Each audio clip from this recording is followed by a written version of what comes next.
So guys, I've added the number in the comment section, and if you can call me on that number so you can be streamed live as well. This is no basically, if you can ask even in Urdu, in Hindi, doesn't need to be in English. I can talk in Urdu, in Hindi, and even Pashto as well.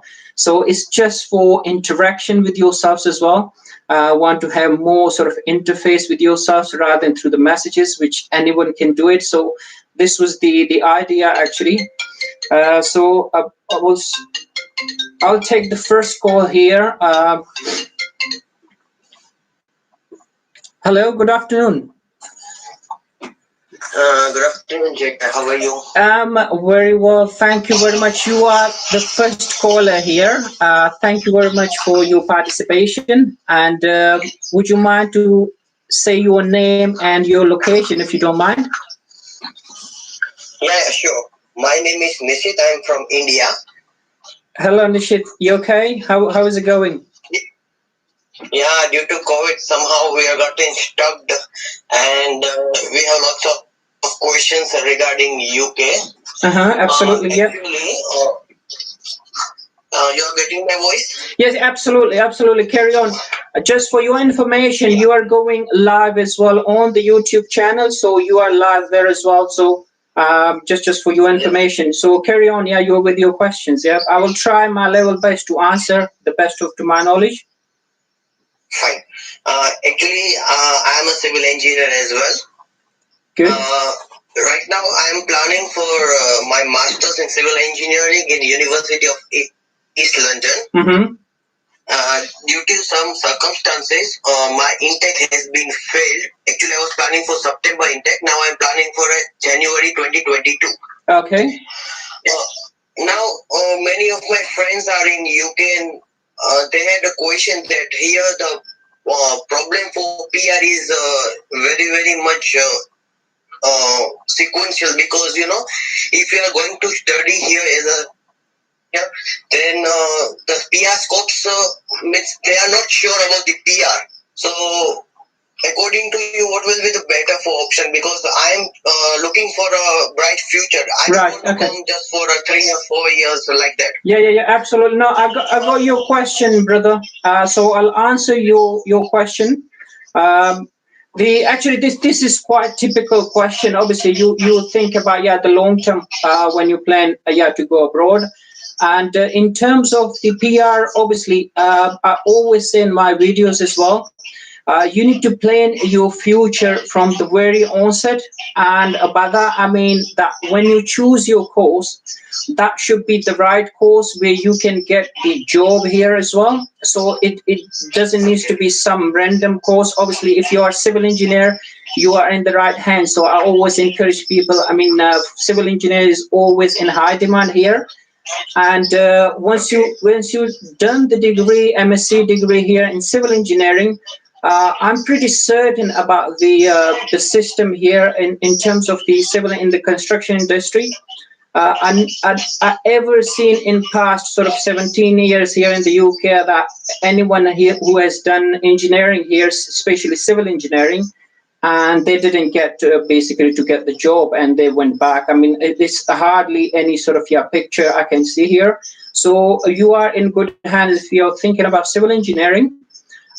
You will definitely. It's not like as if you're gonna complete your degree and straight away you're gonna get a sort of a job on your doorstep. That won't be the case. You need to do the hard work. Obviously, I mean it's no exception to that. So you need to do the hard work. And obviously now the new PSW system, I mean, that is a good opportunity for all the overseas, I would say, which wasn't there actually when I started my journey as well. So it's a great opportunity. It gives you 2 years actually to find the job, and I'm pretty certain within 2 years you can find your job and then get into the PR later. I mean, that's where your PR sort of ladder starts. I mean, once you get the job, and then you need to stay within that job for 5 years, and your PR is complete. I mean, I don't know why people are discouraging you, especially I would say in civil engineering. That's why I'm somehow worried. No, brother, obviously, I mean, I'm telling this from my experience. I've gone through the same process here. I've been here in the UK, and I came as a student as well. And that's actually, so that's what I'm sharing my experience being here for so long in the civil engineering industry. And I'll be honest about the engineering industry. Obviously, I've been working throughout, and in the past 15, 16 years, I never been jobless, so that's the beauty of being a civil engineer here in the UK. Although, yeah, it's not a good money if I'm talking in money term, but at least, yeah, you can have a good life. I mean, the least I would say. So I hope, I mean, that clarifies the anomaly about, yeah, what your friends are saying to yourself. But this is the analysis I can give you from my experience. So do you have any other question or?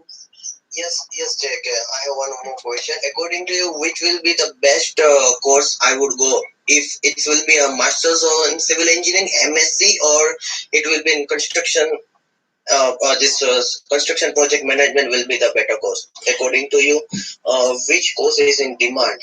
Right. Okay. Again, yeah, the same question. I'm sure, yeah, lots of people asked exactly the same question.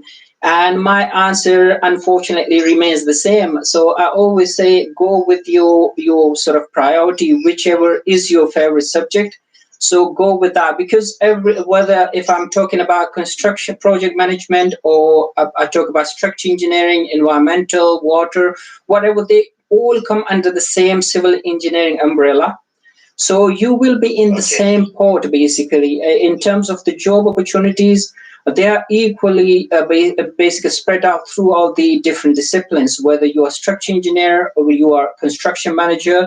So they're all equally the same throughout the UK. So I won't stress one over the other, and that's the reason when I said, yeah, choose whatever your interest is, choose that course, and that will be the best, and you can certainly excel in that sort of field a lot better than the others. Obviously, if you go with someone else's choice, they might not be your interest. Obviously, in the long run, just think in the long run as well. Obviously, you need to do something that will be of your interest as well. It's not just to earn money, obviously. So I'm sure, yeah, you get the point there. So just I would say go with whatever is your priority, your choice. So that would be the best choice. In terms of the job, I'm sure you can settle in easily. Yeah, and chartered engineer will be the best option for especially engineers are concerned. Absolutely. So that's one of the thing actually I've stressed in my videos as well. Chartership should be on the top of your list. Once you get the job, obviously that's where your chartership journey starts from there.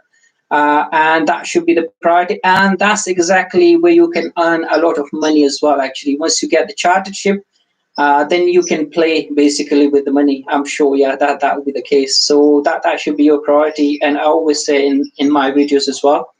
Obviously, I mean, I did upload quite a number of videos on the chartership on my YouTube channel as well. So that would be I already think those course, yeah. So I'm sure, yeah, I can guide you through those processes as well. But obviously, just plan step by step your future. That's what I generally say. So plan your degree first.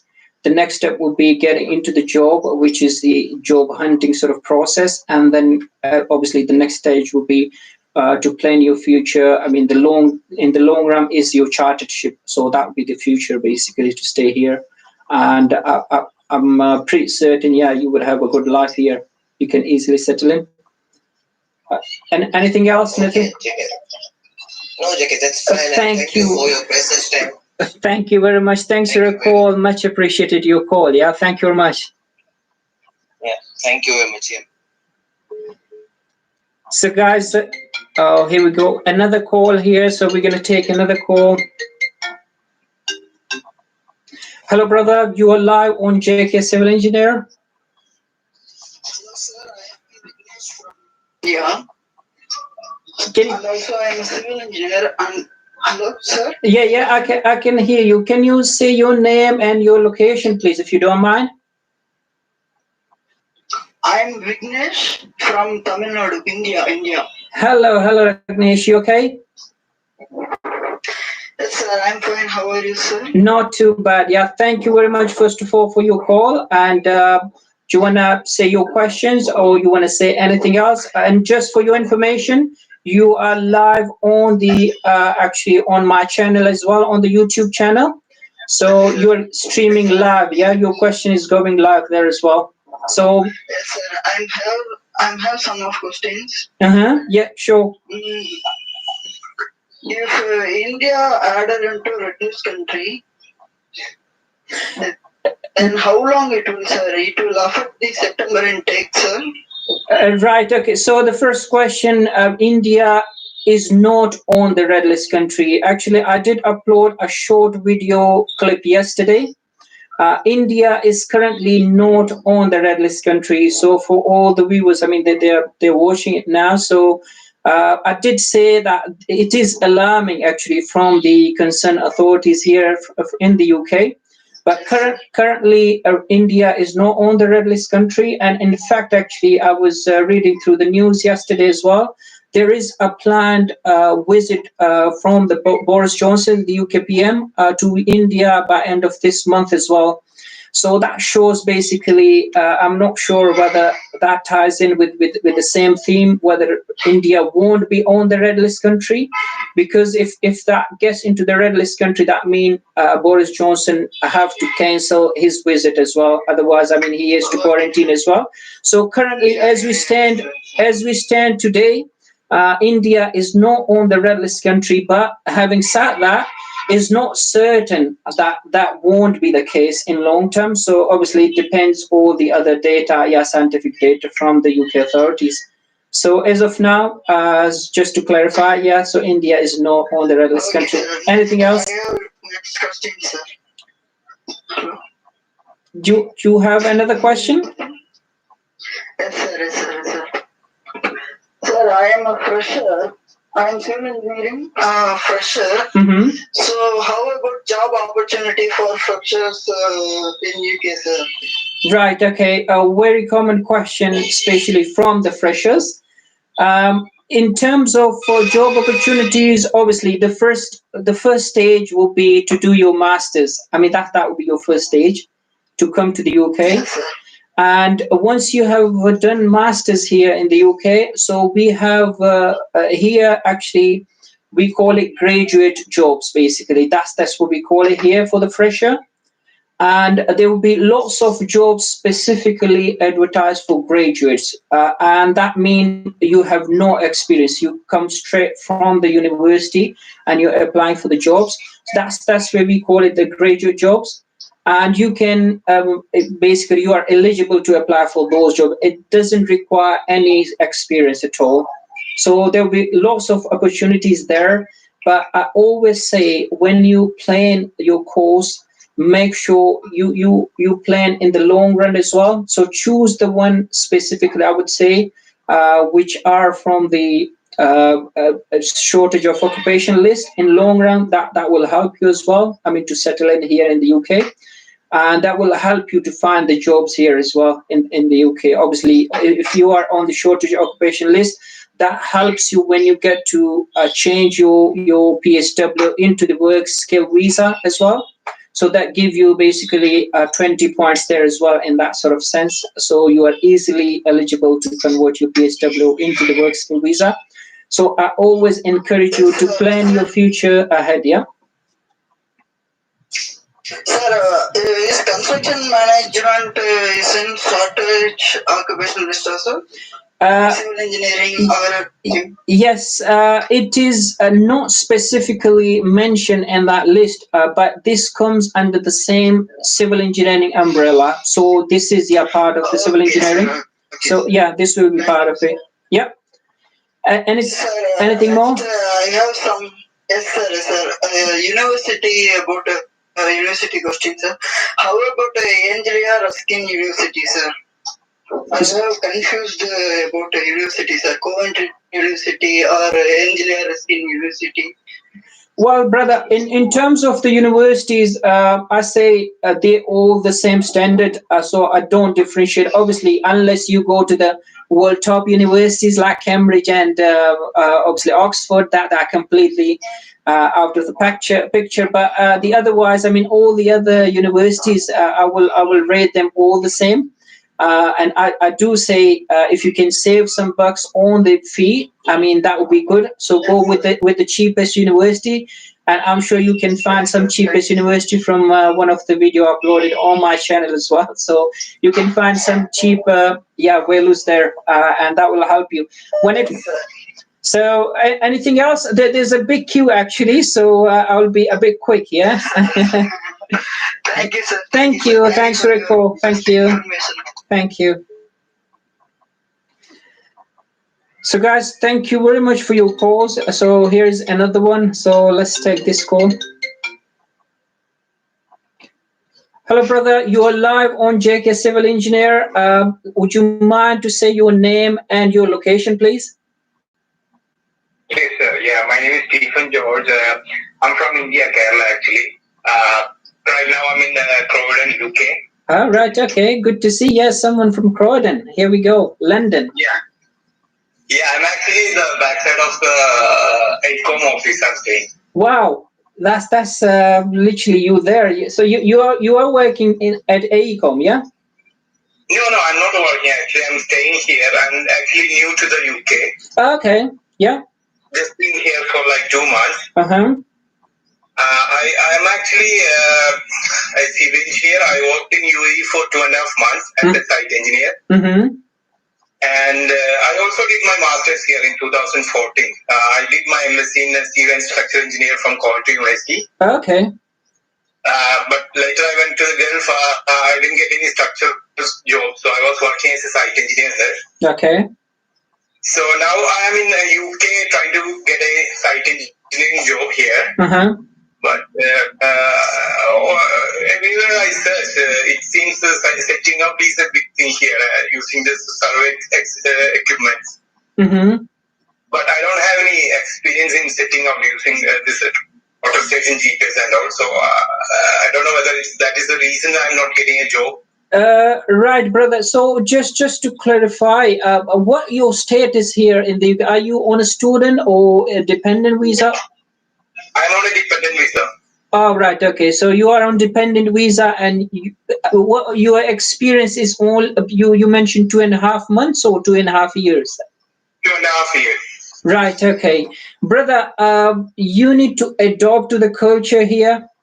In terms of, obviously, I always say, I mean, the culture, the job market here is completely different than the Asian and Middle Eastern as well. I have the experience of Middle Eastern as well. So I would say it's completely different. You need to specifically look at when you apply for the jobs, there will be a job description, and that will be a bullet points there, basically what the employers are asking for. And you need to, and that's the next stage. From there on is when it comes to the next stage, like interview stage as well, they'll be quite specific about those points, whether you can achieve those points. I mean, that's the only reason they're recruiting you for. So obviously you don't need to apply like a blanket sort of application, apply to everything, and you said, yeah, you're not getting the job. I mean, that's the wrong approach. So here it's quite specific about the job opportunities, and they are quite specific about the roles and all the responsibilities, what the employer is expecting of you.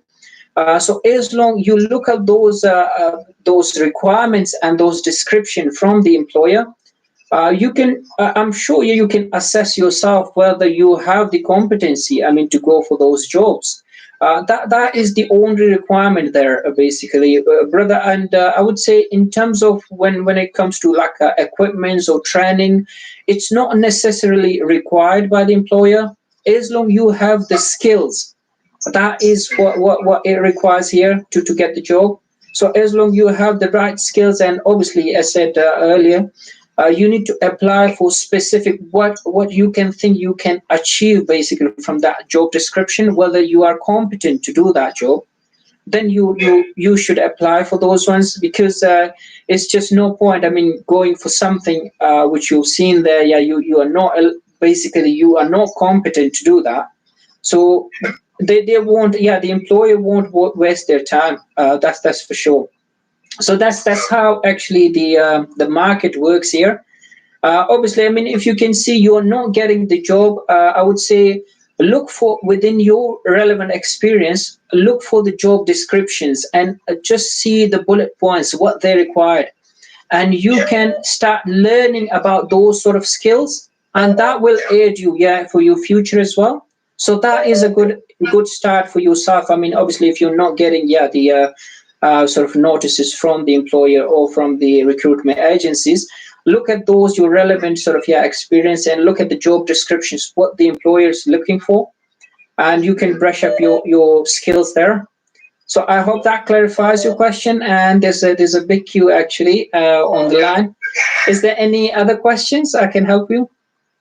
That's all. That's all. Thank you very much. Thanks for your call. Appreciate that. Thank you. Thank you. Cheers. Bye. Bye. So guys, thank you very much for your participation. I appreciate your calls here.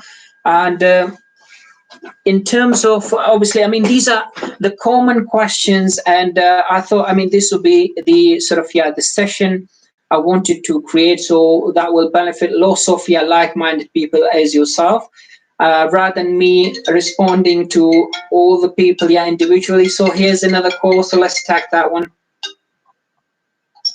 All the people, so here's another call, so let's take that one. Hello, brother. First of all, can you just mute the voice, basically? I can't hear you. Hello, brother. First of all, can you just mute the voice, basically?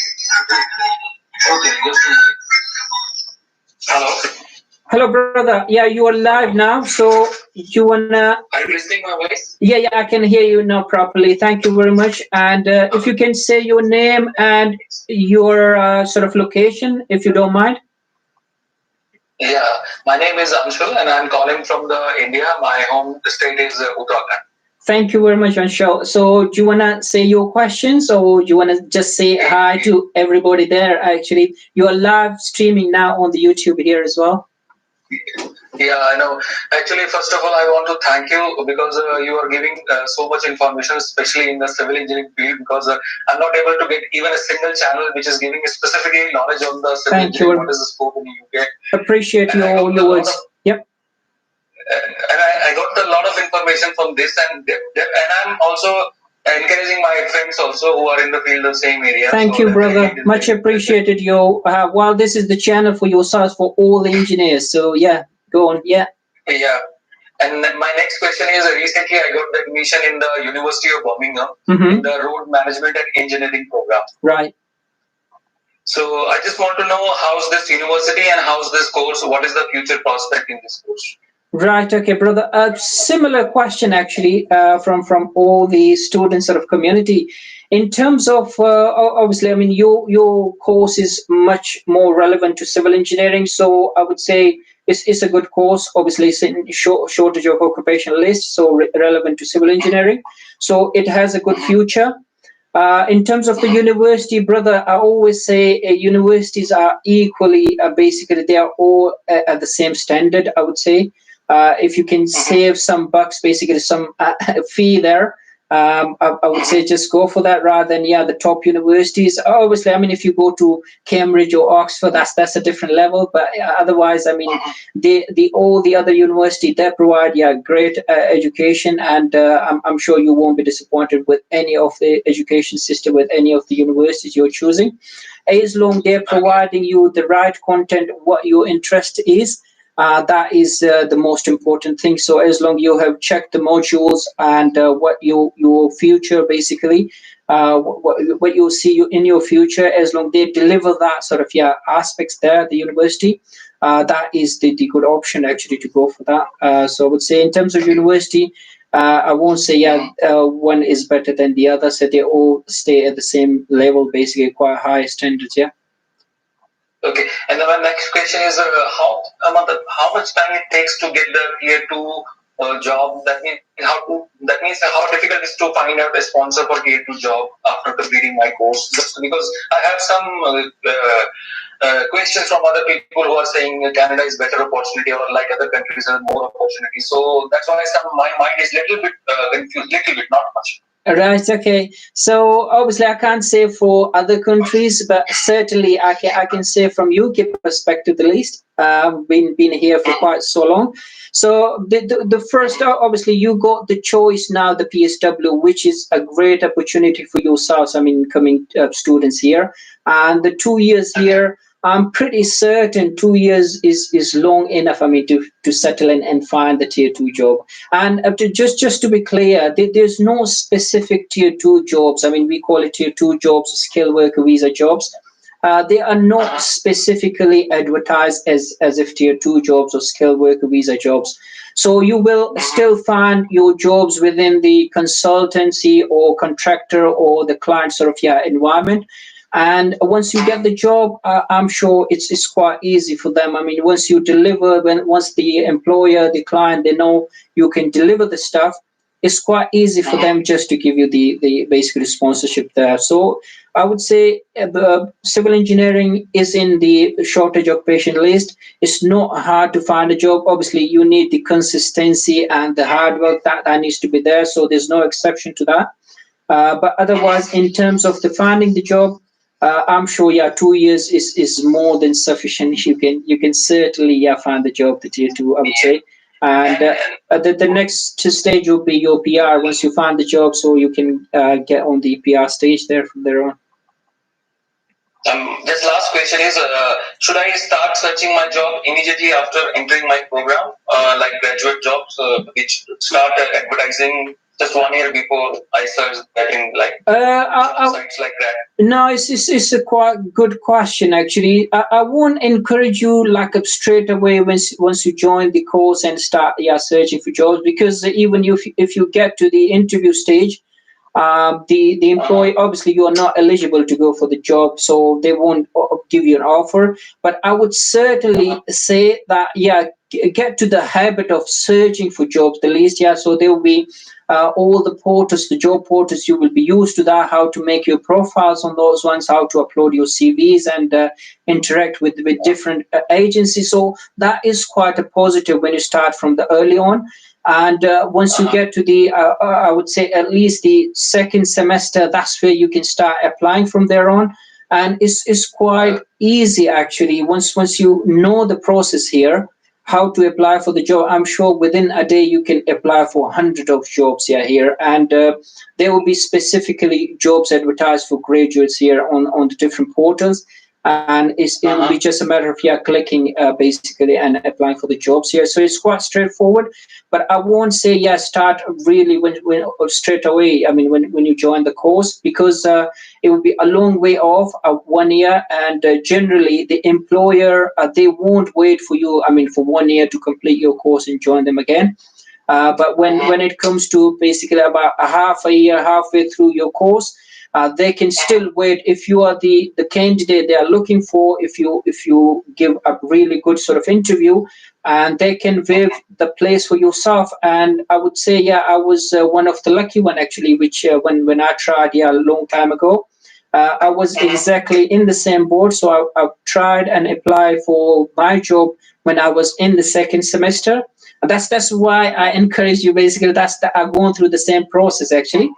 And I got the job offer basically at that time, and they asked me when you can join, and that's where we negotiated that I'll complete my degree by such and such dates, and they were willing to actually give me the offer from their own. So the offer was there for me for 4 or 5 months actually. So I always encourage you guys. I mean, get used to the system when you get here. Start your course. Get used to the system. Don't leave it to the last minute. Like once you complete your degree, then you're going to start searching. So just get to that habit actually. And just anything else? Just the last one, my request is kindly make video on the how to get internships. That is, I think I was looking for that internships. All right, guys. The internship, brother. I discourage, especially the master degree level. I discourage the people to go for internship, and just look for my video placement or no placement in my video channel about the different. So I always discourage, especially the MSc students. I won't encourage you to go internship or placement. If it's a BSc level, that's a different scenario, which I'll explain in my video. But MSc, I would say that's a no-no from myself. I hope that clears your question. So I'll give opportunity to others as well. And thank you very much for your call. Yeah, thank you. Cheers. Thank you so much. So guys, thank you very much. And as I was saying, this was the reason I said, set up this video call, and I just wanted to gauge the water, how the response will be. So it's quite positive actually from yourselves as well. Getting lots of calls, and I'm sure that benefits the people they're watching here as well. And rather than me responding to individuals sort of on the WhatsApp or different media, I thought we can have a chat as well, and it's quite encouraging for me as well to have a live chat, and they give you some personal affection as well, rather than sending through the messages.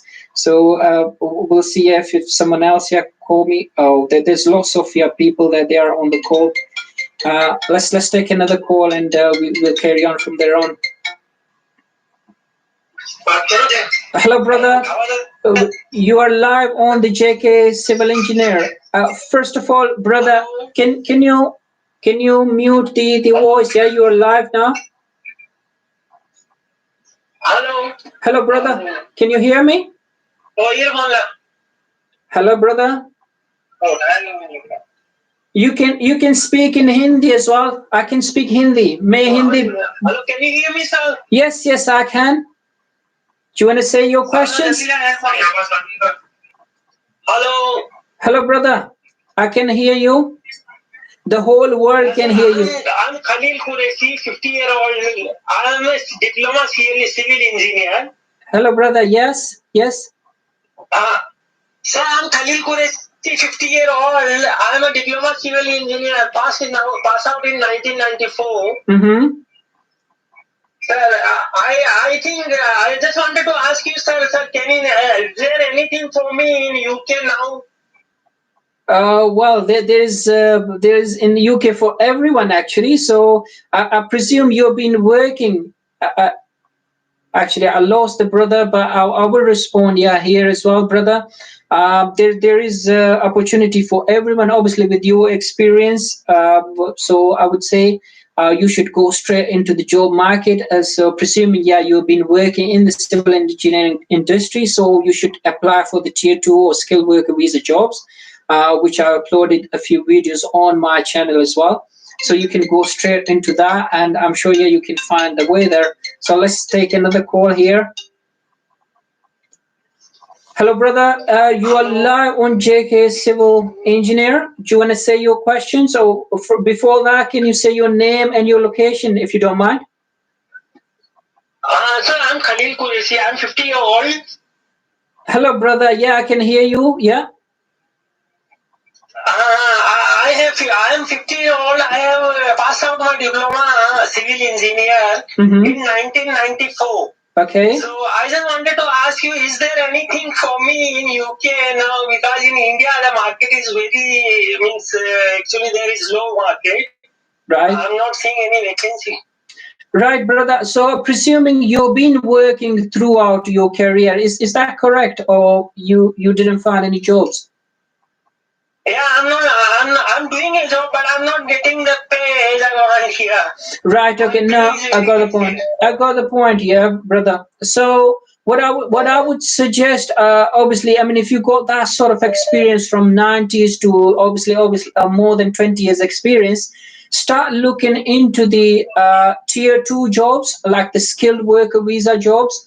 Obviously, you need to search relevant to your experience, whether you are in the construction, like the contractor side, or whether you are in the design. Site construction work. Right. So you can start searching for those relevant jobs, like the construction sort of side, and you can apply straight from India. Actually, we call it skilled worker visas sort of jobs. And you can have different websites. I can give you the names here. which will be like a railwaypeople.com. That's one of the website. Indeed.com, totaljobs.com, and also there'll be CV Library. So there's lots of different portals. You can start applying on those jobs. Actually, obviously, first thing you need to search for your relevant job and apply from there on. Okay. Okay, thank you very much, sir. Thank you. Thanks for your call. Hello, you are live on the JK Civil Engineer. Would you mind to say your name and your location if you don't mind? Of course, brother. I'm first of all, I'm very happy to be in a call with you because I always try to contact with you, and I feel like it's a great opportunity providing for everyone. And my name is Mercy. I'm a MSc Civil Engineering student in UK. Wow, good to see someone here from the UK as well. Thank you, Mercy, for your call. Appreciate your words. Yeah, go on. Yeah, have you got any questions? Yeah, your help is really pretty much appreciated. All your videos are very helpful. Thank you. So let me don't waste time and let me get to the questions so that people will get the answers. Firstly, can you please guide me? I'm a September 2019 intake student, and I'm gonna finish my visa on September of this year. So am I eligible for like PSW? Because some people are saying I'm getting involved in the rules, and some are not. Some are saying not clarity. So can you just give me your guidance, please? Right. Okay. So the answer simple is actually the guidance on the gov.uk website says whoever completes their degree in the summer 2021, they will be eligible. So as long you're completing your degree past, I think is the 1st of July, that's when it's going to start the PSW. So as long you're completing after the summer, that's where you're eligible. As long you are within that sort of range, I don't see a problem. Good to hear. The thing is, I'm going to complete in the month of May. Right. But is that when you say month of May, does that mean your exams, everything will finish and you will get the results by May, or is it just the classes or your lectures is going to finish in May? It's like I'm going to finish my internship placement. So I have completed my 1 year in the academics. Yeah. And second year is my placement year. I'm going to complete that by May 28th of the coming month. So when are you getting basically sort of a certificate or basically the final say from the university that you have completed your course is for the case letter? When is that going to be? Here when I'm going to complete exactly, but my course, like my placement duration, will end by the month of May. Right. Okay. No, so that doesn't mean you have completed. Basically, when I say you complete your degree by summer 21, that means you have basically get the degree or some sort of confirmation from the university that you have completed everything what you need to do as per the case letter. Okay. So as long as as per your experience, like how many days, like 1 month or 2 months, how many days it will get?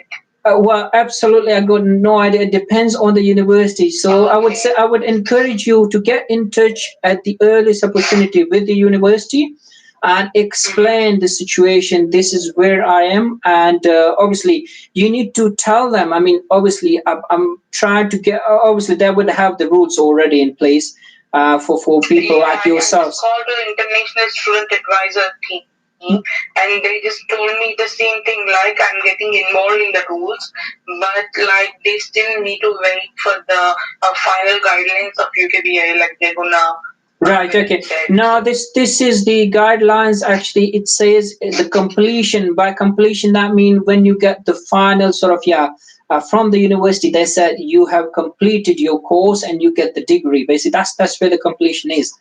It's not about when you complete obviously you're saying you're completing your internship by May. That doesn't mean you got the degree now. So you have to wait for that final say from the university. And it depends completely up to the university when they can provide you. Obviously, if that comes after the summer, like 1st of July, and then you will be eligible. So I would say in the first instance, get them on board. I mean, as soon possible, basically, and just pass on all the information where you are with this with your case. But from my end, I would say you should be eligible. I understand, and like with the call, I really got a great information. Like it's not my end; it's gonna be some more days. I need to like familiar with the university to get when I'm getting a degree. It's a great information, brother. Thank you so much. And I have one more query. Sure. Yeah. Can I ask you? Yeah. Like being a civil engineering, I never had any like field experience or nothing, and I'm like almost even in the internship also, whatever the company I got, I didn't get that much to learn. It's just like I didn't get a chance to learn much. So regretting of that, being not too regret about that, I just want to try a full-time positions in UK, but I don't have any experience in civil engineering. Like I have completed my BTech, and after that I just try like a teaching assistant in engineering college in India, and I came here for my master's because always pursuing masters is my dream here. Yeah. No, so this is. I just want to.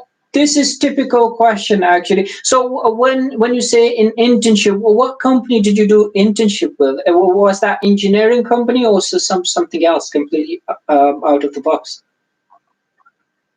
It's not completely out of the box, but it's like property lettings and sales. It's kind of a management. So so this doesn't come under the civil engineering, if I say. So what your MSc was? Is it construction management, you say? No, it's MSc in civil engineering. Oh, general civil engineering. Yeah, general civil, perfect. Exactly. You are in the right course actually. So that is in high demand. Don't worry. I would say, well, when I say don't worry, obviously you won't get straight away job for sure. Yeah, I understand. But obviously I always say to you guys that check the graduate jobs basically on different portals. I literally say to the other brother as well before yourself. So there are different portals, job like Indeed, CV Library, Total Jobs, RailwayPeople.com, lots of job portals here, and you can search for graduate jobs there.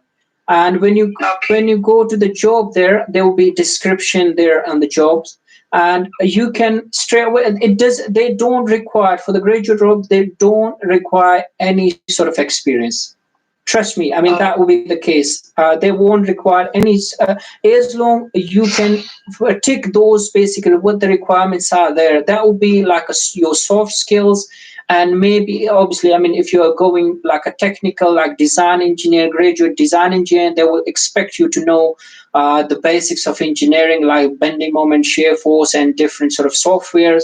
That will be the only requirement there. I mean, that will be the only thing you need to understand. But apart from that, they won't anticipate you to know everything. And that's the reason they advertise the graduate jobs. So in first instance, you should be looking for graduate jobs and look at the descriptions there, what they're required, and go for that. I mean, that will be the way. I understand. Because many people saying, like if you have no idea, like no experience, it's gonna be so difficult.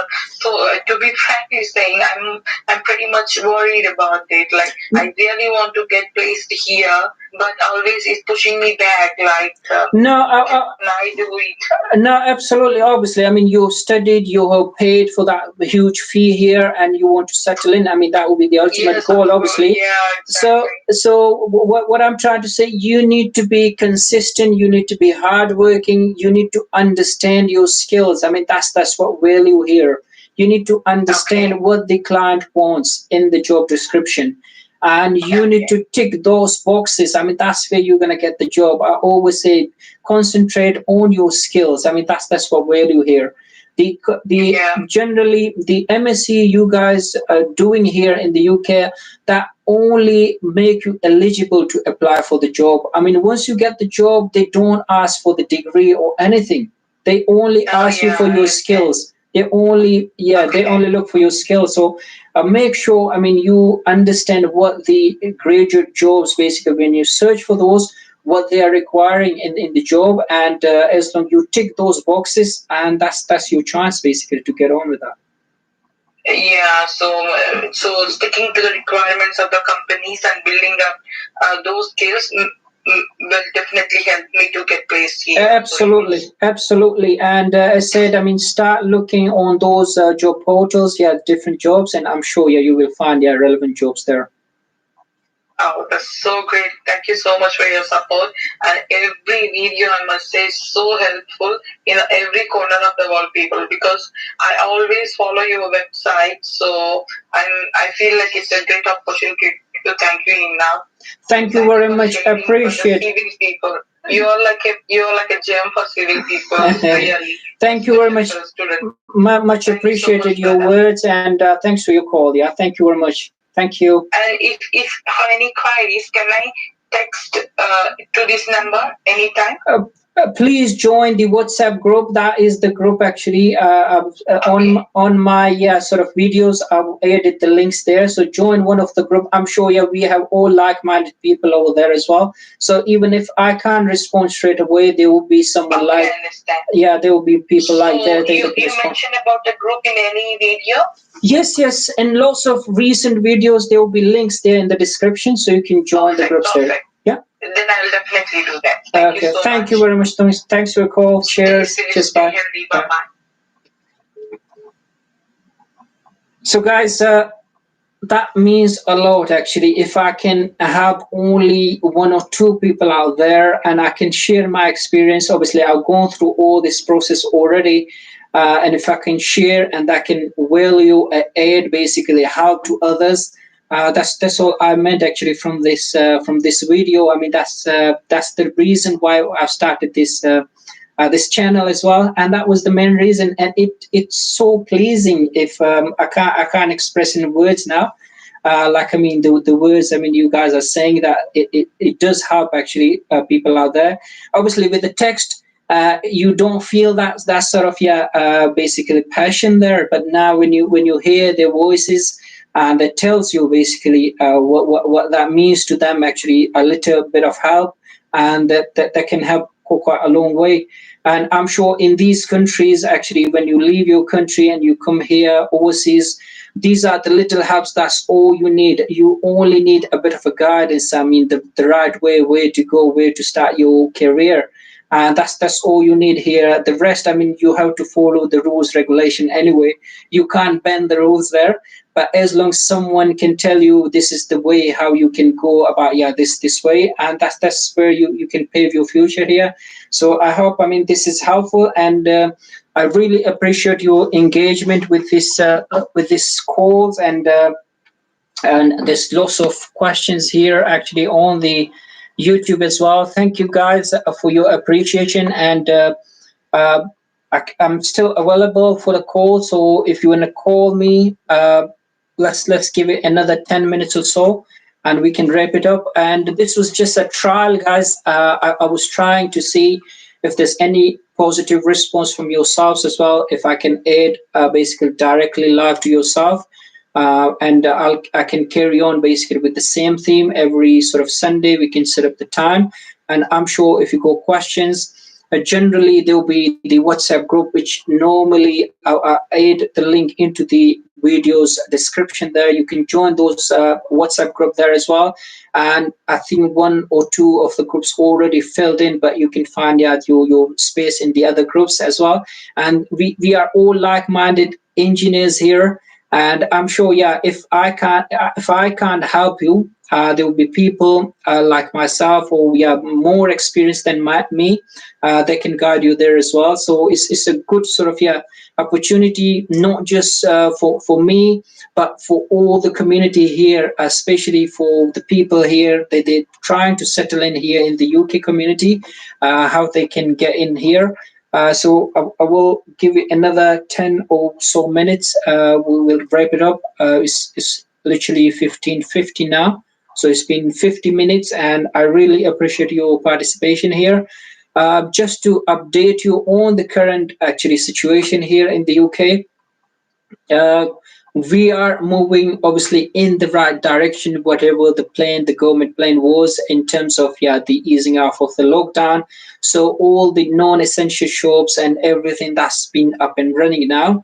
So in terms of the part-time jobs as well, we will see in coming sort of week or so, that will be running again basically as norm. Obviously by the mid-May there will be another next phase of easing down as well, and there will be more relaxation, and hopefully by June the 21st, that's where all the restriction, everything, whatever been in place, they will go basically, and we'll back to normality. But obviously it all depends about the immigration of the other variants, which normally you can see in the news as well, especially if the Indian variant that's been discovered a couple of days ago or a week ago here in the UK as well. As long the UK borders has been restricted to immigrate more those variants, I'm sure the way it's going and the way they have been restricted here within the UK community is quite good actually. We are moving in the right direction, and by the June,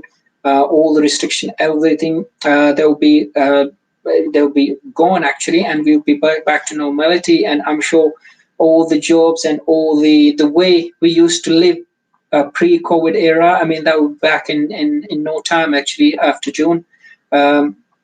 So obviously for all the people, for the students especially, if they're planning your study in September session, so there'll be pretty much a good opportunity actually to start back as norm, actually face to face. That is the current sort of aspiration from here on, that you will get the opportunity to go live within university as well.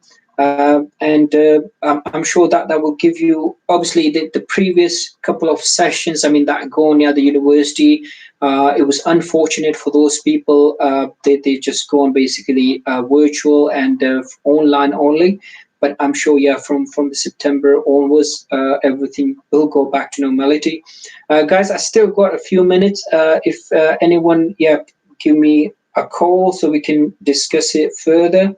I'm sure there were lots of we missed the calls, quite a number of calls here as well, which we missed it during the conversation. But that was quite good to hear from yourself as well.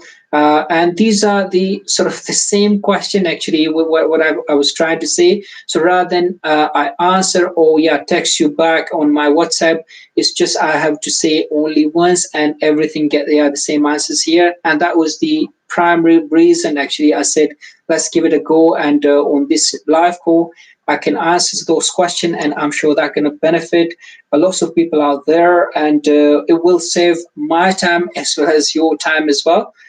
So do let me know in the comment section below, obviously in the comments, if you want to carry on with this sort of theme going forward into the next phase. Basically is like a 1 hour session, and obviously in the interim you can still join the WhatsApp group, which I said in my videos.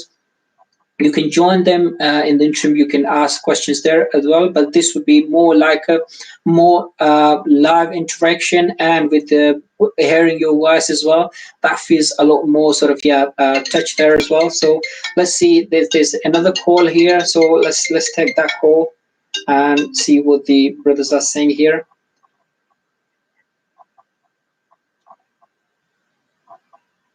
Hello, brother.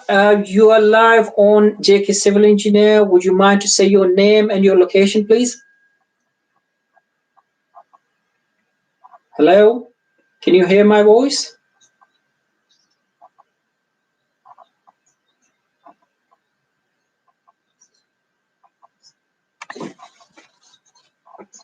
Hello?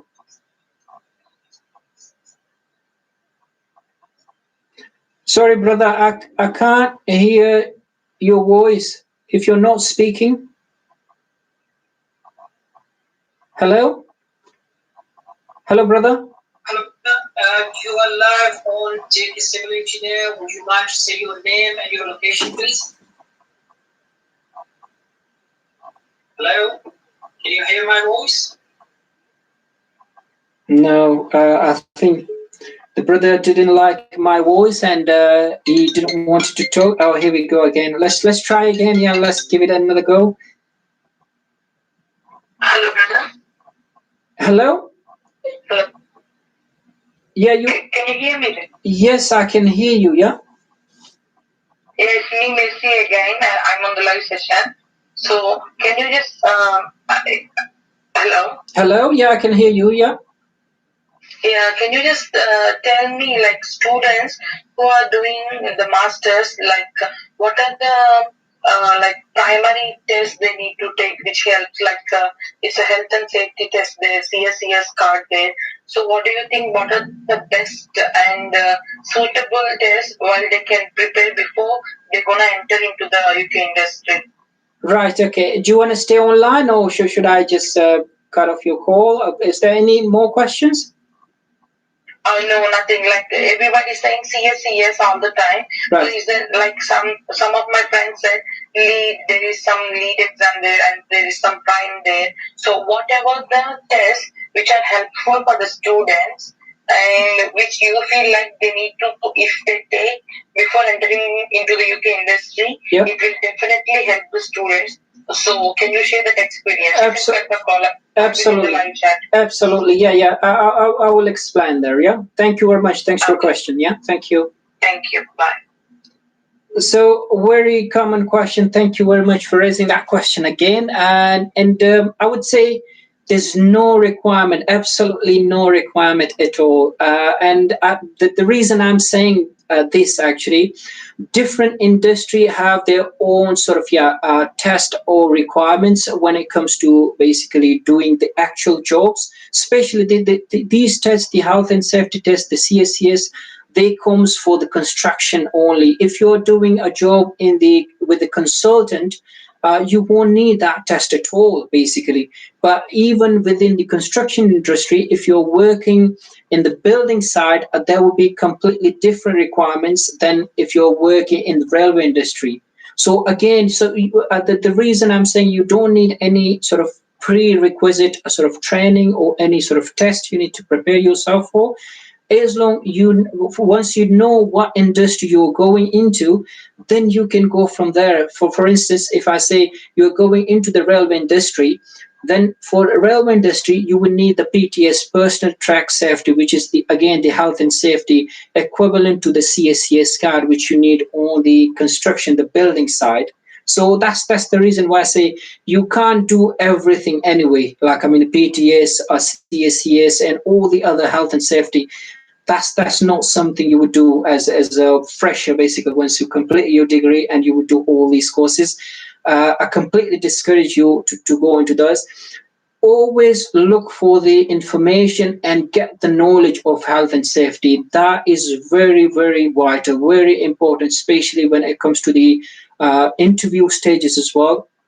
You will be tested against these sort of, this is part of your knowledge and skills that are required, because health and safety is paramount into the construction industry, actually.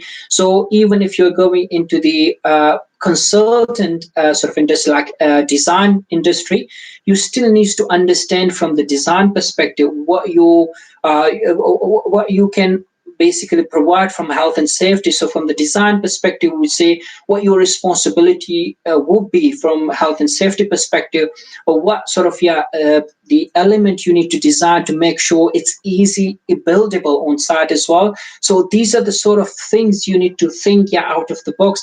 Obviously there are different websites. One of the website I would encourage you to look at the hse.co.uk. I believe HSE is the Health and Safety Executive website, which is completely dedicated, which is the government website completely dedicated to health and safety. And you can learn a lot about the health and safety there. And there's a manual there as well, the good practice manual there on the construction industry. You can gain all these knowledges. The health and safety knowledge is obviously that is your skills. You need to gain those skills. You don't need any training. This is your self-studies, so your bedtime readings, actually. So if you go onto the HSC website, there's lots of information there. There will be CDM regulations there. You can have a look at those ones. These Construction Design Management Regulation 2015. You can have a look at those ones. and these are all relevant to your jobs actually, and that would really add your exposure when you go to the interview stage.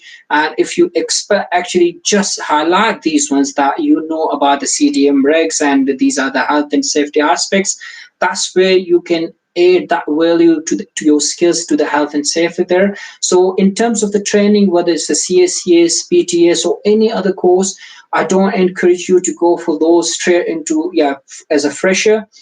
They will be provided by the employer once you join the employer, once you get the job. If it's required by the job, whatever you're doing by the project, you will be given those training anyway. So you don't need to waste your time in that sort of sense, your money or time. And I would highly recommend to study and self-study yourself on the HSC website and the CDM regulations. That will certainly help you in the long run, and to understand the health and safety culture here in the UK, or whether you are in the construction industry, whether you are with a contractor who builds the actual site, or whether you are with a consultant who design basically the civil engineering designers. So in either case, you would have different responsibilities there, and that's what you need to understand actually from a health and safety perspective. The CDM regulation is one of the vital sort of subjects you need to understand, from whether you are a designer, you are a contractor, what your responsibilities are. And this will be the only requirement, I would say, if you want to prepare as a graduate for the interview. From a health and safety perspective, if you know these regulations there and what the industry is expecting of you, that is good enough for yourself, rather than showing your cards or anything. Trust me, no one is going to ask you for those sort of cards or anything as such. They will question you about the health and safety. What do you know about the health and safety if you're going for the construction industry? So they may ask you about what you will consider in terms of the health and safety. So obviously that's something HSC website and CDM regulations, I would say, go from start to the end. Obviously it's lots and lots of information there, and I'm sure you will tired basically to go through all the information there, but I'm sure you can get lots of knowledge out there from those websites there, and that will help you to go and basically guide you through your interview process there as well, like in what to expect in the interview as well. These are the sort of the soft skill side, basically the knowledge of all those aspects. So health and safety. The next thing comes sustainability. Obviously, it's lots of encouragement even from the academic as well. That generally included in the academic. That what sustainability you need to include into the construction industry. So you need to understand these because you are the future. You need to develop all the new development that's going in the industry. You will develop them, and you need to understand how you can develop them sustainable, so we don't rely on the fossil fuels and all those kind of stuff. So how we can reduce that sort of dependence on the nature basically. So that's what you need to understand: the sustainability, health and safety, communication, presentation. So these are the skills what you need actually for your graduate job. And that will be what you will see in the job description as well, actually, as a team player, as a communication, your presentation. So these are the skills what you need actually to go for your jobs. And that's what that would be required, to go for your interview. As long you have a good grip on these sort of different items or different aspects, sustainability, health and safety, your communication, your team building, your team communication, interfacing with your team. That's what you need to get the graduate job. Obviously technical side, bending moment, shear forces, you can't get away with those ones. Unfortunately, you must know about those ones. And apart from that, it's quite an easy industry. I'm sure you can, as a graduate, you can settle in quite easily. And the good thing about once you get into the graduate sort of route there, there's lots of help there, and that can shape your future there. Obviously, you need to guide actually your future. So as long as you have a clear vision where you need to see yourself going forward, whether you want to see yourself in the design industry, you want to see yourself in the BIM sort of side, or you want to see yourself in the construction industry, or whether that's in the management. So you need to plan that future yourself, and that's I always encourage you guys. I mean, do a bit of a thinking about your future, what you want to see yourself in the future, and that will pave your way, especially when it comes, once you find the job, once you get the job, the first job, you can plan the chartership, and that comes under the same. Once you know your ultimate goal, basically you want to do the management or you want to do the design side. So the chartership will make your way there as well, because you need to concentrate more on the design side if you are a designer engineer. So you can concentrate more on the design side. So the chartership, again, yeah, that depends which way you want to go, basically, about whether you want to go into the construction, then you need to concentrate on the construction side. Even chartership will relay all the requirements towards that sort of side, yeah, to the construction. So guys, I think I've talked quite a lot in this session. I presume this is helpful and a guide, yeah, people, especially the students out there. One favor you can do me, if you haven't subscribed to the channel, do subscribe and do press the like button. It's all free, and what it does, actually, it will just bring the algorithm to higher up and show to the more people like yourself, basically, my videos. And I'm sure if you can bring more people to the same platform, it's not just beneficial for myself, it's beneficial for the whole community out there as well. Obviously, if you spread the same, we share the same knowledge all along, and that will be quite encouraging, not just for me, but for the rest of people there as well. Here's another call. Let's see who's on the call.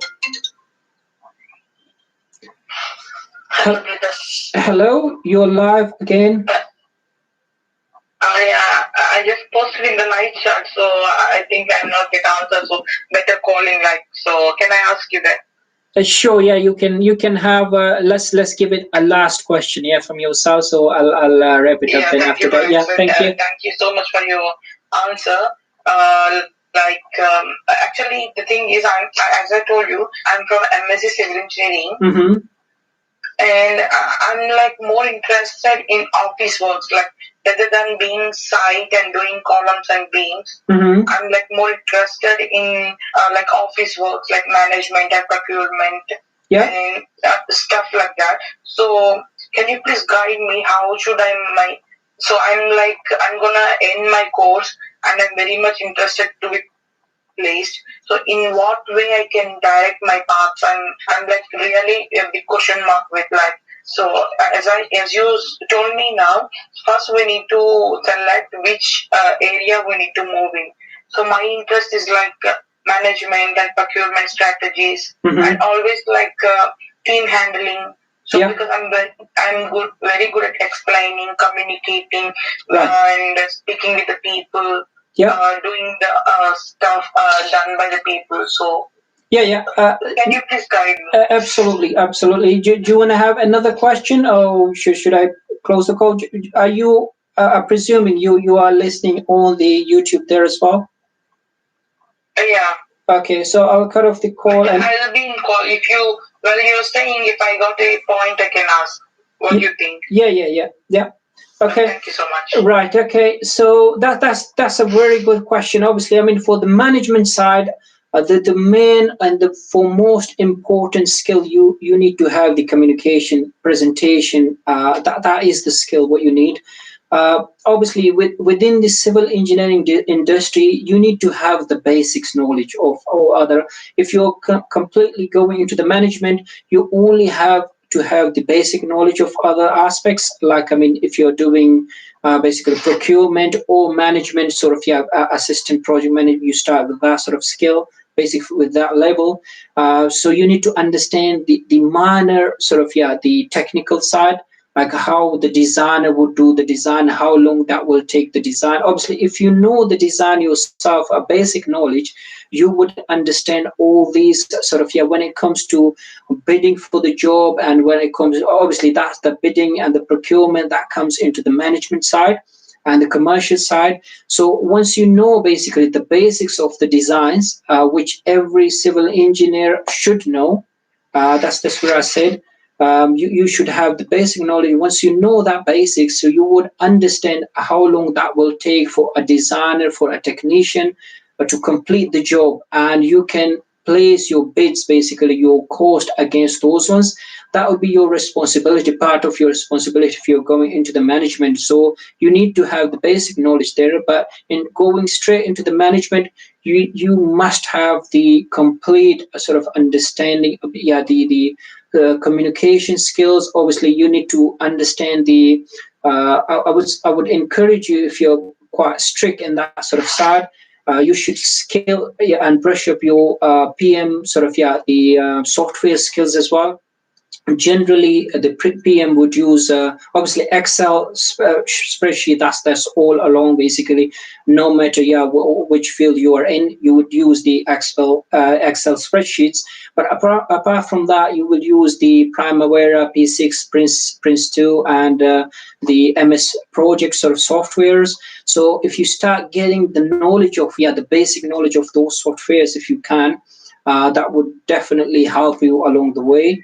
Obviously that will pave your way as well, just to understand those project management. Obviously I would encourage you to look at the PEM book as well, the project management, the guidance there, the life cycle as well, the project life cycle. You need to understand where the project starts, the initiation, and then the planning, and then the execution, and then finally close out. So you need to understand the whole process there. But obviously for initial, if you're planning as a graduate, as long you have the basic understanding of the life cycle, the software skills, a basic knowledge of those ones, I'm sure you can even there will be job advertised, basically assistant project managers and these kind of stuff there on the job portals.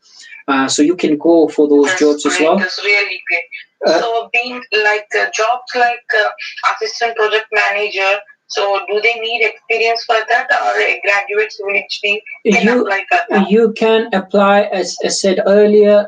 You need to look at the job descriptions there, and they will be quite specific about what exactly that they are required.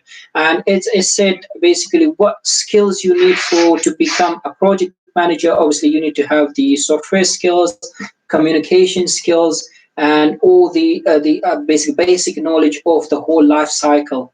As long you have that knowledge and you can basically show in the interview, I'm sure without any sort of experience, I'm sure the project managers they can entertain you there. And that's where you should shape your future actually. So that's so great. So the information, like I need to learn from the beginning and everything, right? Do you think like is there any website which can help me to get all this kind of knowledge in like starting from project to ending of the project? So how we gonna deal and all this information? Like before you said, if we want to like learn about I forgot the website, like you used to say. So is there anything that which can help me to learn about these things? Yes, absolutely. There are lots of things actually. I'm not sure if you can see this book, Civil Engineering Procedures. So this is basically a life cycle. So I got this with me. Okay. So you can search for books like these ones that can give you the sort of the whole life cycle. Yeah, so it's called. So much for information today. I have one last question. Mm-hmm. Like when I said you, like I'm a MSc Civil Engineering student, like the very quick reply, like you are in the correct track. You told me, like MSc Civil Engineering. Are you from civil construction or civil engineering? And when I replied like I am from civil engineering background, you said like so you are on the correct track. So. Can you just explain me a bit about it, brother, please? Right. Okay. When I say you are in the correct, because civil engineering isn't hard. It helps me because I have always a regret, like why didn't I choose construction management when I have this kind of interest? Why did I choose engineering? Okay. Because I really have a regret from starting from the day when I enter UK. But when I hear from you, I feel like I feel a bit happy. So Okay. I just want to know about it. Okay. Now I will explain you why did I say Thank yeah. you so much. Yeah. So the reason I say civil engineering generic is a good because you have many choices. I mean, to go into the industry. So whether you can go into the water industry, whether you want to go the environmental industry, you want to go into the structure industry, whether civil engineering industry. So everything is open for yourself. So you're not specific structure engineer. Obviously, if you're doing construction project management, you'll be more enticed towards those construction only. But with the generic sort of side, so you can go into the management now, in the civil engineering management, and obviously you have other choices. You can even go into the highways as well. You can go even in the environmental side as well, and the water industry. So you have all the options open for yourselves. And obviously, civil engineering, as I said, it is in the shortage occupation list as well. And I'm sure, there'll be lots of other industry open for yourself when it comes to finding the job. But obviously, you mentioned that you are interested into the management. So about the management, certainly that is your way. Actually, you can go obviously from your degree civil engineering. Certainly, you can go into the civil management as well there from procurement or management side. Okay, that's a great thing. And brother, it's like if PSW works for me, it's like I'm double lucky. If not, it works for me. In the worst case, like I have my visa only until September. Mm-hmm. So it's like a very small duration. So how can I try for tier 2? If not, because on 90% I have the chances to get PSW. If it's okay, I'm pretty much happy about it. But if not, the other option is like tier 2. But I can't pay much more money for the other course and all the stuff. So so is it possible like I can get placed in this short duration if I didn't get the PSW? Well, that's what I said to the earlier question. Actually, one of the brother asked about when you should apply for the job. So I always encourage you, if you haven't started applying for the jobs, you should do straight away after this call. Actually, so you are too late, I would say. You should be trying your jobs quite early in your when you start your course here or MSc here. So you should start applying for very early. You shouldn't leave to the last minute for the completion of your degree. And that's where I would say, if you haven't done already, start looking into those job portals, upload your CVs and your profiles there, and start applying straight away. You shouldn't be wasting any more time, because you never know. I mean, as you said, in the worst case scenario, if you don't get it, there's no much alternative. Obviously, you need to apply lots of jobs out there. And I'm sure, with the current easing out of the lockdown, I'm sure, the industries is coming back to life as well. There will be more opportunities out there as well. So I would say, go with as many jobs as you can apply. And that will be the only sort of survival. Like, is every company sponsor tier 2, or only the specific companies they sponsor tier 2? How to know which company will sponsor tier 2 and which will not? To be honest, I mean, that's the question. Is quite a common question. But I would say, if you perform well, like, I mean, in the interview stage, it's not hard for, even if the companies, they are not on that sort of, if they are not tier 2 sponsored, basically they don't have the license, they can apply for your license as well, as long you perform well and you show basically what you can deliver. Obviously, the big industries, whatever we generally see in the news, like, I mean, the likes of Atkins, McDonald's, Acom, and the big, obviously, they all, they have the license there. But the small companies, even if they don't have it, as long you show your willingness and to deliver the stuff what they are asking for, I'm sure it's quite easy process for them. I mean, to procure the license there for yourself. It's no hard and fast rule. As long you get the job, that you should concentrate on that one. and then you can negotiate the next step from there on. I would suggest that. But obviously, if you're going for the big companies, the process is still the same, whether you go for small company or big companies. So you should, obviously, I would encourage you to go for the big companies initially, because it will be straightforward once you get the job, and they would have already in place basically all the license, everything in place, and it will be quite easy process for them to take it to the next stage. But if you're going for the ones they don't have the license, and you are short on your visas as well, so complication might be there in that case.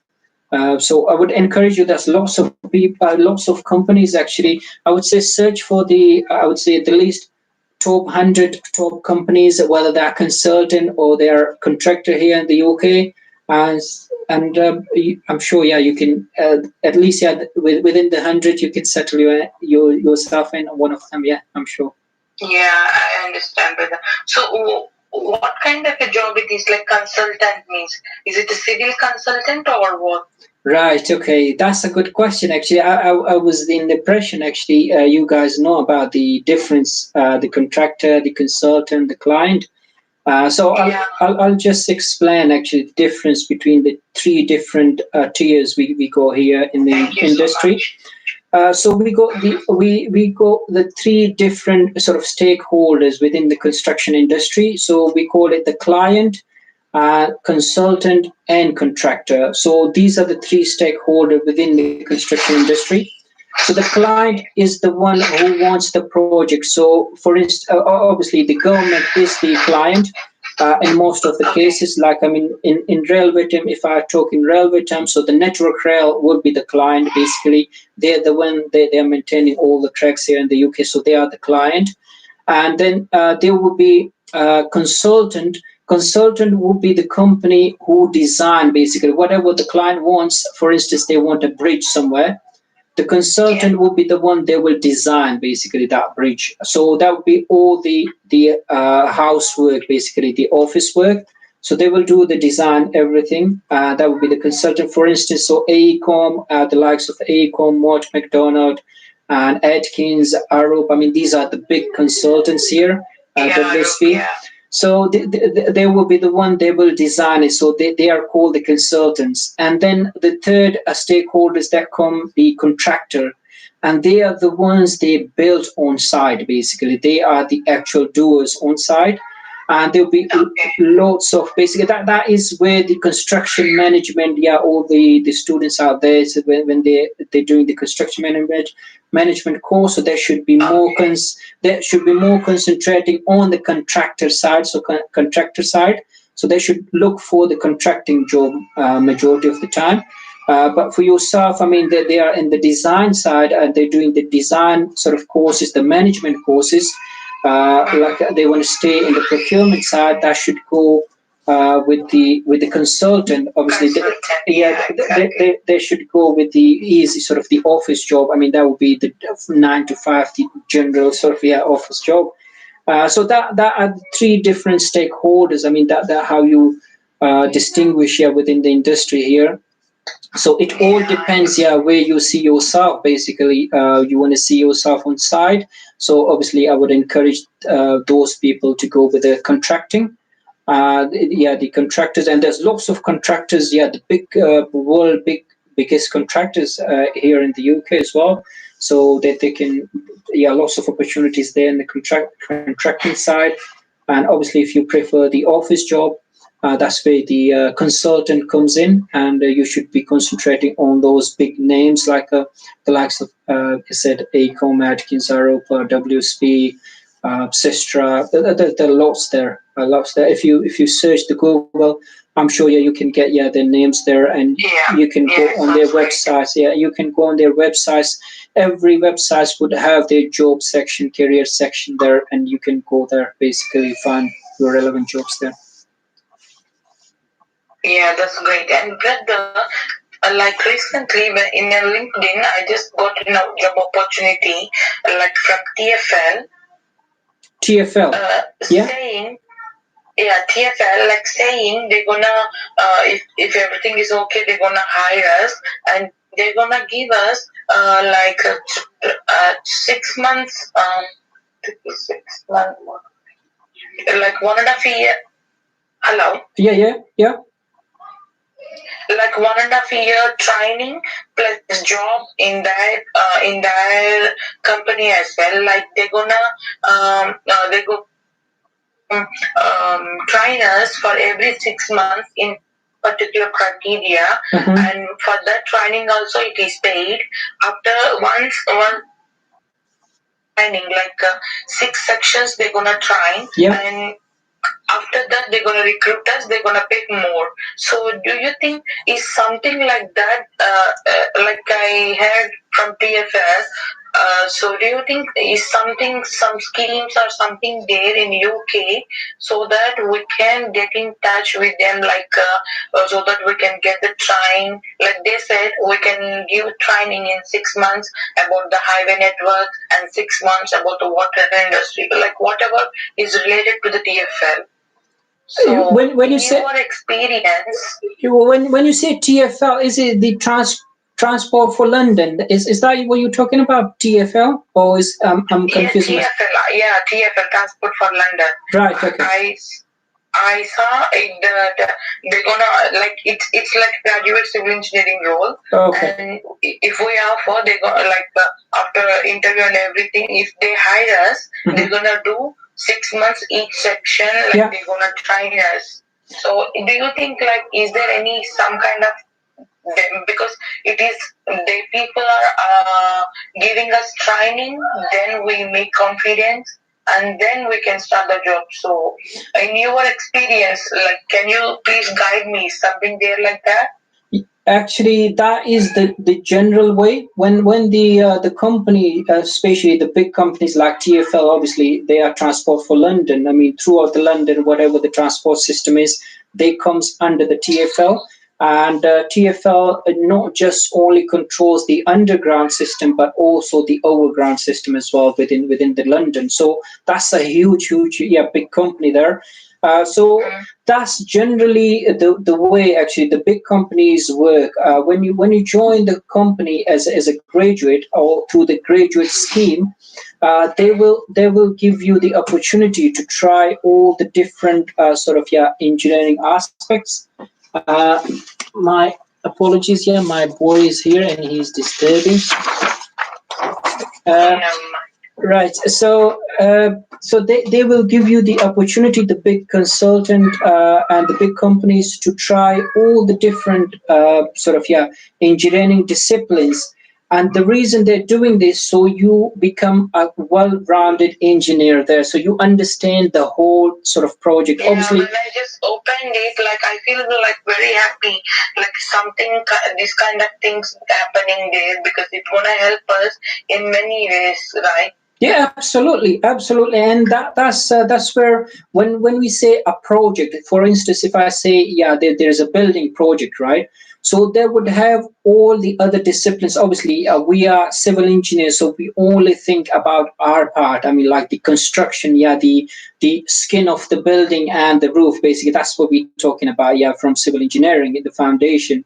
That is our part. But obviously, apart from the civil engineering, there will be electrical engineer, that all the wirings, everything, that will be their part. From there, the mechanical engineers, they will be part for them. So all the different disciplines, I mean, they would have their own part within the same project.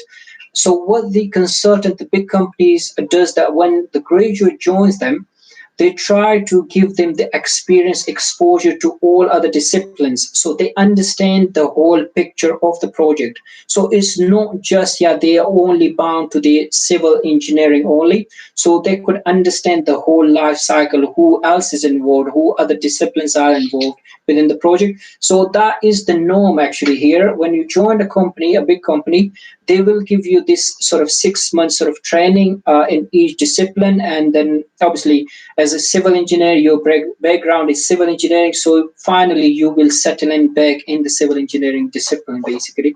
But this is just to give you the training to understand and broaden your knowledge and understanding of the whole project. I mean, that's generally what happens. So it's quite a good opportunity. I mean, if you're getting the calls or any opportunity there, I would highly encourage you to go for it. That is that's generally the way actually the graduate starts here. Yeah, exactly. So this is like, I feel like great opportunity here. Absolutely. But the thing is, like, I need to be I need to complete my course. But at that time, I saw that I didn't complete my graduate role, and the deadline is over. But I feel like I at least like learn to know like something like this day. Mm-hmm. Now, you are already late in terms of application. You should be doing this. This is not just for yourself, for all the viewers out there as well.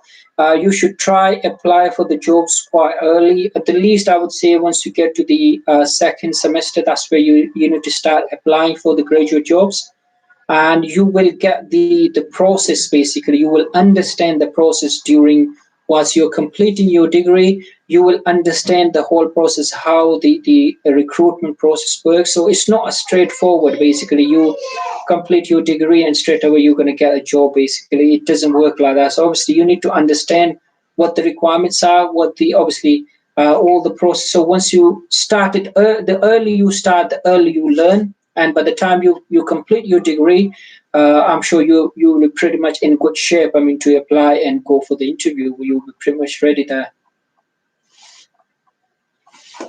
Yes, exactly, brother. Thank you so much for all your patience and all the queries.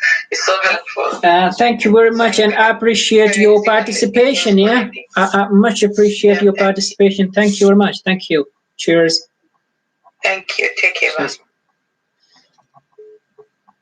So, guys, thank you very much. Just wanted to say thank you, and it's been a pleasant evening here, and it was quite pleasing to see you guys. I mean, speaking to myself. Obviously, I do encourage the guys on the WhatsApp group actually as well to speak and show your voices there. That is the part of your sort of engagement, or your just get rid of your shyness there as well, and that is your training. Actually, I'm trying to convey the message that is part of your training. When you try to find basically a job, you need to get rid of your shyness and all the the stuff actually you bring over from your home country. Obviously it doesn't work here.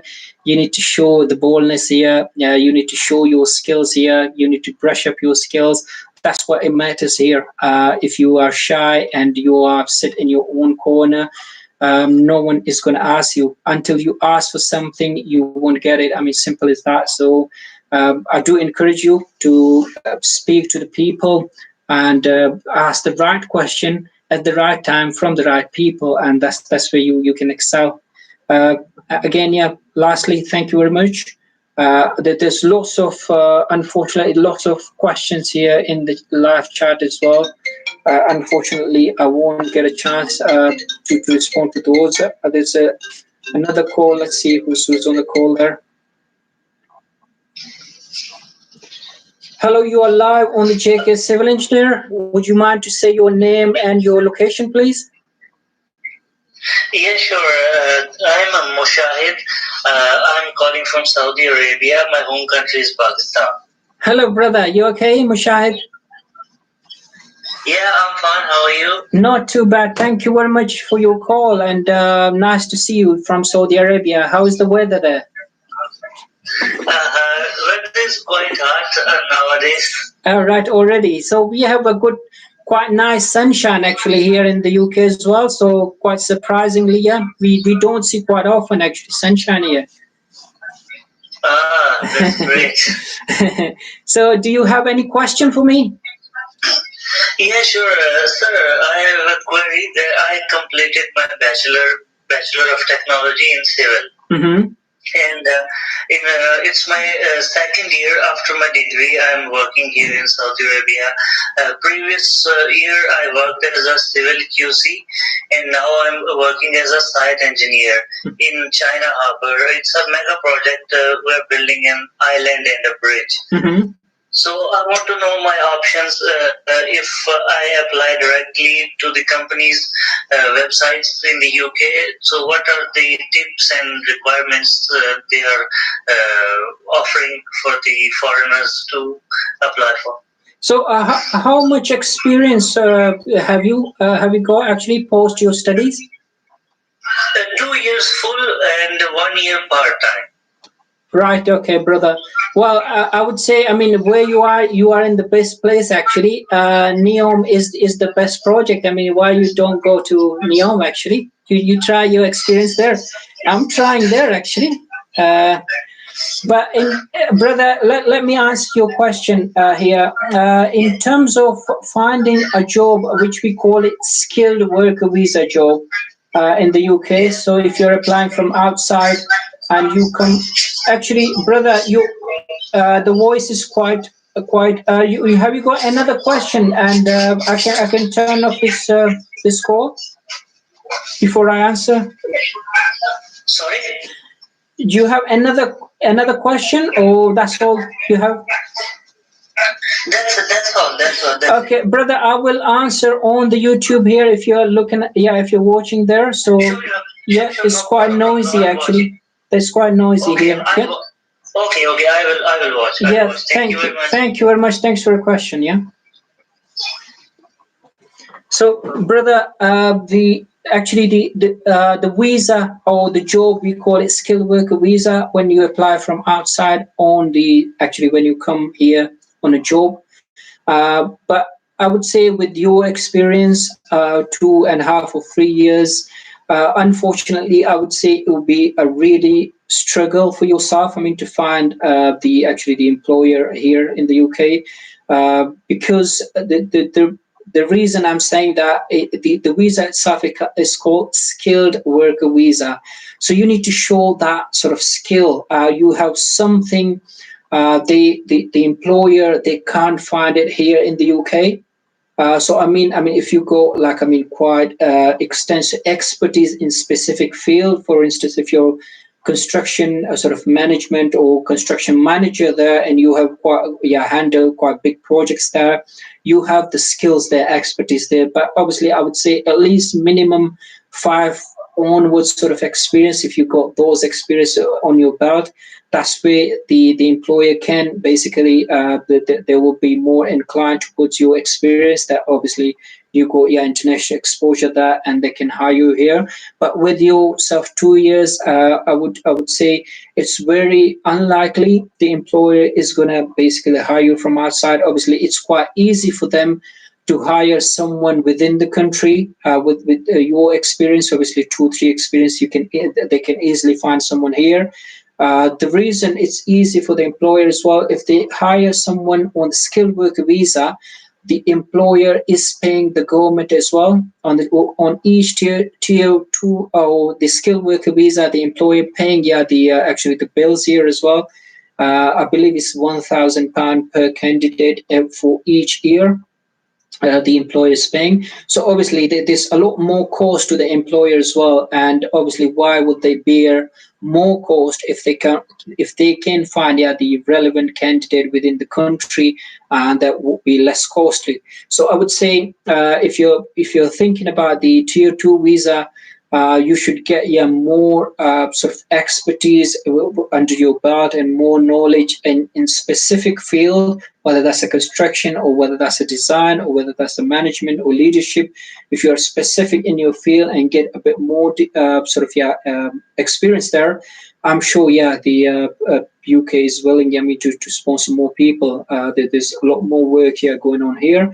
But I would encourage you, if you haven't started your chartership, that is one of the other option, actually quite easy option. Obviously, with your 2.5 years experience, you should start. If you haven't already started the process, you should start the process towards the chartership. Once you're chartered, obviously that's a win-win for yourself and for the employer as well. So that is one of the positive, very positive sort of point especially for the tier 2 skilled worker visa.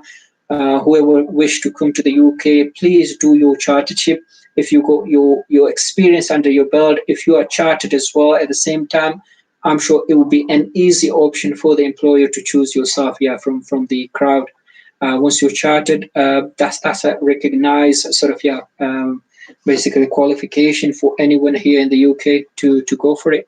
So I hope this clarifies. Unfortunately, it's not the answer you were willing to see or listen to, but unfortunately, that's all. I would say. Obviously, I don't want to discourage you. Obviously, you're still on the right path. You can do your chartership, and within a few years, once you clear your chartership, you're still on the same path. You can still come here anytime, and I'm sure in terms of application, it's still the same whether you're internal or external. It will be through the same portals like Indeed.com, CV Library, Total Jobs, Railway People. Even the gov.uk website, which is the government website, they do advertise the jobs there as well. So it will be the same process. You will apply online. So you will from anywhere in the world. Once you find the relevant jobs, you can apply from there. But as I said, unless you have a good skills, expertise in your field, I won't encourage you just for the sake of applying. You won't get even a response, I'm sure, the way it works here in the UK. But if you have the expertise, I'm sure, the employers, the client here, they're willing to pay even extra if you are the relevant, if you are the right people for the right job here, and they will be willing to pay for you. So I hope that clarifies your question there. And it's been quite a long time, actually. We've been on the call for nearly 1.5 hours, actually 1 hour 44 minutes. And again, guys, thank you very much. I really appreciate your participation. And now it gives me more courage, actually, to see you guys are so interested in this channel. And obviously, I would like to see more likes and more subscription. That is just to bring this channel a bit more up in the on the platform, on the YouTube as well, to encourage more similar-minded, like-minded people. And we have a big community here, and obviously it will be helpful for not just for me, for all the community, the civil engineering community out there as well. And I'm sure, that would be helpful for everyone out there.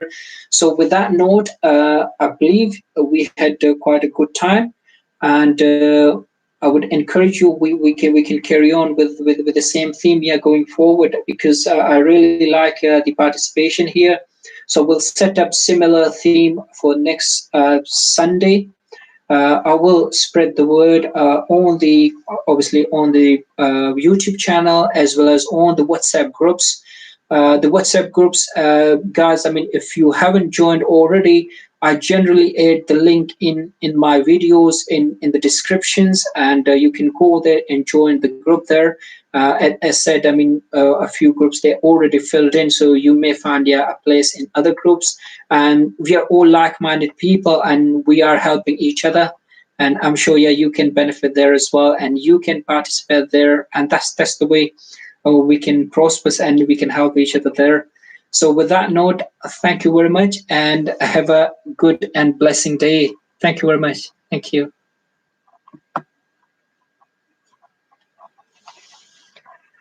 And I will end the stream here.